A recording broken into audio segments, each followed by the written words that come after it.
The Assembly will now hear an address by His Excellency Kamil Idris, the Transitional Prime Minister of the Republic of Sudan. I request protocol to escort His Excellency and invite him to address the Assembly.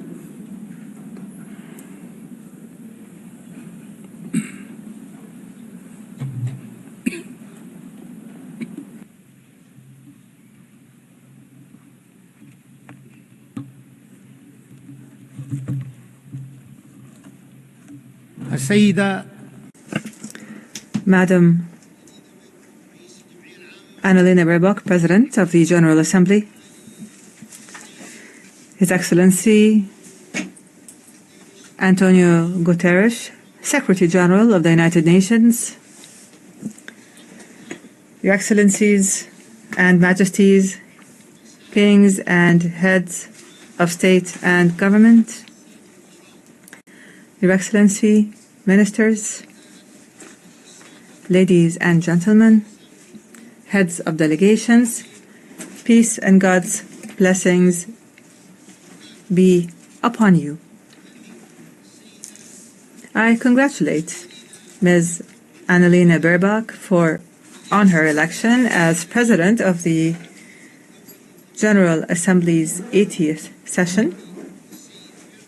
I also congratulate Mr. Philemon Yang on his presidency of the General Assembly at its previous session, and we appreciate his good performance and the efforts that he made for the cause of peace. We especially appreciate His Excellency, the Secretary General of the United Nations, Mr. Antonio Guterres, for his tireless efforts and valuable initiatives for peace and justice, and for the achievement of the goals and principles of the United Nations, and for his support for the causes of developing countries. I stand before you today.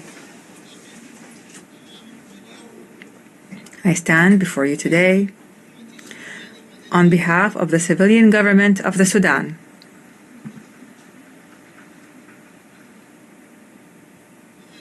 I stand before you today on behalf of the civilian government of the Sudan and on behalf of the proud Sudanese people to fulfill the pledge made by His Excellency President Abdel Fattah al-Burhan, Chairman of the Sovereignty Council, at this August Global Forum, a pledge to appoint a civilian prime minister with independent powers to consolidate the values of civilian governance and democratic transition. I stand before you from the banks of the Nile, from the land where history runs as deep as the river itself, from where the deserts know the footprints of ancient kingdoms, ancient civilizations, and from where in this present hour,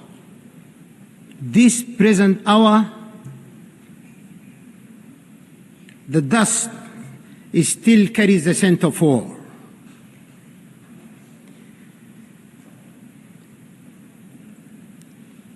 Sudan has bled. Our villages and cities have fallen silent under the shadow of unprecedented war, unprecedented invasion in the history of mankind.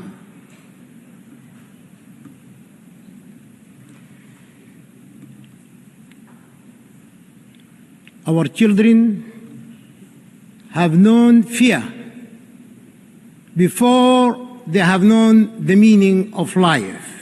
And yet, amid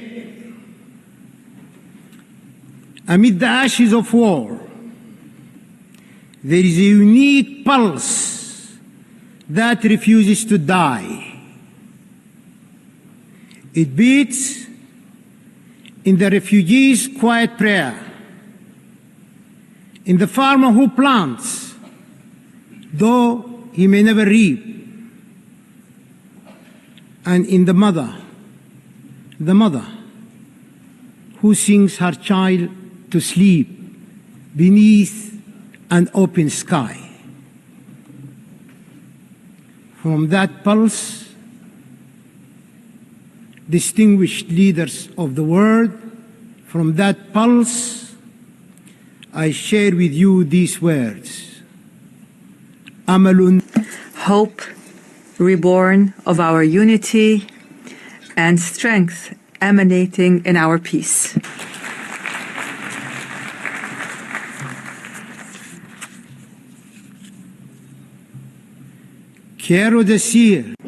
I wish to say, in addition to this, that Sudan is a great civilization. Its resources are necessary for the entire world. Madam President, we are witnessing great challenges. We are facing enormous dangers posed to the principles of the Charter and multilateralism, while threatening regional and international stability. Meanwhile, the norms of international law are being eroded as the crimes of genocide, aggression, and the employment of foreign mercenaries to occupy the territories of states and slaughter their peoples. These crimes multiply in contempt of the Charter and in violation of international law, as is now happening in my country. Mr. President, we must build trust. We must reinforce transparency and strengthen the role of the General Assembly, preventive diplomacy, and the peaceful settlement of conflicts. The capacity and the role of the United Nations can be strengthened through collective action and multilateral international cooperation. We can take advantage of the momentum generated by the UN80 initiative, the outcomes of the Future Summit, and of major international conferences. Despite the international consensus on the illegality of unilateral sanctions and unilateral coercive measures which violate international law, these sanctions continue. They are imposed for political reasons, which threatens the values and bonds of international cooperation, international relations, and the rights of peoples to development, well-being, and the enjoyment of human rights, especially in developing and least developed countries. We are concerned over the political exploitation of human rights and their use as a means to pressure our country without considering the economic aspects of human rights that are affected by these unilateral sanctions and measures. We renew our rejection, our absolute rejection of hate speech, racism, extremism, Islamophobia, and all forms of discrimination and racial supremacy that threaten humanity as a whole. Mr. President, during the past 3 years, the people of the Sudan have been subject to existential dangers and threats as a result of the crimes perpetrated by the rebel Rapid Support Militia. The people of Sudan have been forced out of their homes and of their homeland to flee systematic killing and torture and looting and rape and humiliation and the savage destruction of all the components of life, the basic components of life. These actions were deliberate. These actions were part of an integrated project to control Sudan, to plunder its wealth, and to change the demographics of its population. Preserving the sovereignty of the state and its well-established national institutions is a top priority.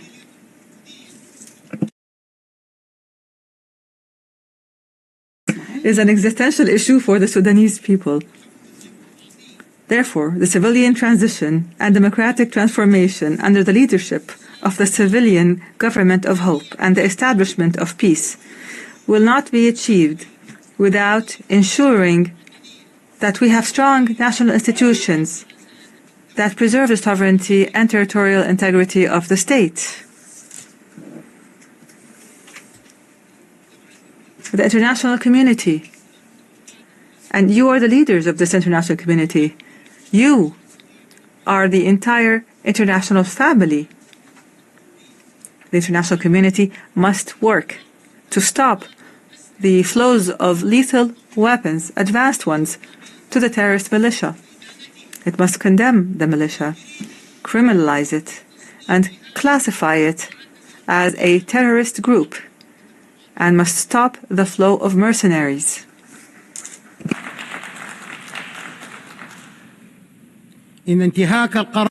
Violating Resolution 1591 threatens to prolong the war and prolong the suffering of civilians with it. It decreases the chances of peace and threatens the safety, unity, and stability of Sudan and the entire region. Achieving comprehensive peace in Sudan requires the participation of Sudanese political forces and the different walks of Sudanese society in decision-making and in determining their future, because they are the true stakeholders. There must be no foreign interference or pressure, no hasty partial solutions, and no support for ethnic political extremism that plots to destroy Sudan. We affirm from this podium the commitment of the government of Sudan to the roadmap, which was drawn up by a group of national forces and civil organizations, and which we presented to the United Nations and to the mediators. This roadmap includes a ceasefire, accompanied by the withdrawal of the terrorist Rapid Support Militia from the areas and cities it occupies. It includes lifting the siege of the city of Al-Fashir immediately.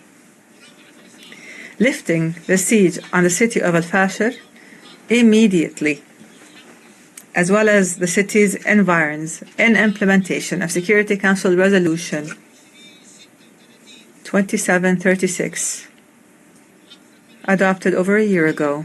Imagine this. This resolution was adopted by the Security Council over a year ago, and nothing has happened to this very day. Is this plausible? Let us take a moment to reflect. Children are dying. Women are dying. The elderly are dying because of starvation, and the international community is silent.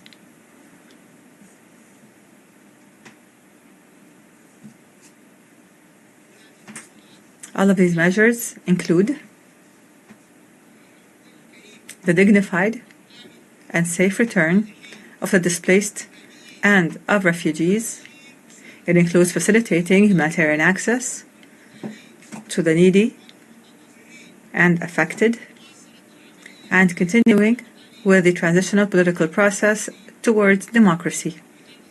Here, advanced steps, truly advanced ones, have been taken to implement this roadmap.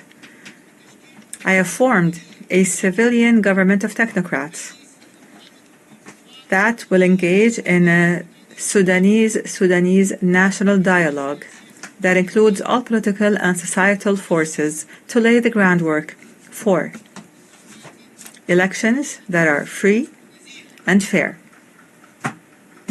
and to engage positively with regional and international communities. In this context, the government has committed and continues to facilitate all procedures for all Sudanese citizens abroad to return and engage in this important historic dialogue. Mr. President, one of the priorities of the civilian government of hope is to work to achieve objectives that include the following: achieving peace as a top priority, establishing the rule of law, a state based on the rule of law, fighting poverty and corruption in all its forms, activating transitional justice, accountability, ending impunity, adopting a balanced foreign policy, engaging positively with international and regional organizations, providing services such as electricity, water, security, pensions, revitalizing rural development, providing national health care, and laying the groundwork for comprehensive national elections with regional and international observers. We will work to remove the remnants of war, to return to the capital, the national capital, Khartoum, and start reconstruction efforts, raise the quality of the health sector, and increase the participation of women and youth in the national dialogue for peace. Mr. President, the government of the Sudan affirms its commitment to humanitarian international law. The government of Sudan developed a comprehensive national plan for the protection of civilians that it submitted to the Security Council and the Secretary General of the United Nations. The plan covers all aspects of protection, including the establishment of a national mechanism of protection and a mechanism that facilitates humanitarian access and supports United Nations humanitarian efforts and the rule of law, accountability, and action to halt the proliferation of weapons and combat violence against women and children.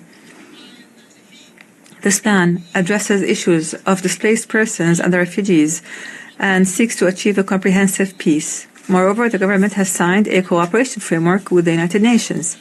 And in this regard, the government renews its commitment to facilitate, protect, and secure the passage of humanitarian aid through all the agreed-upon crossings identified by the government of Sudan.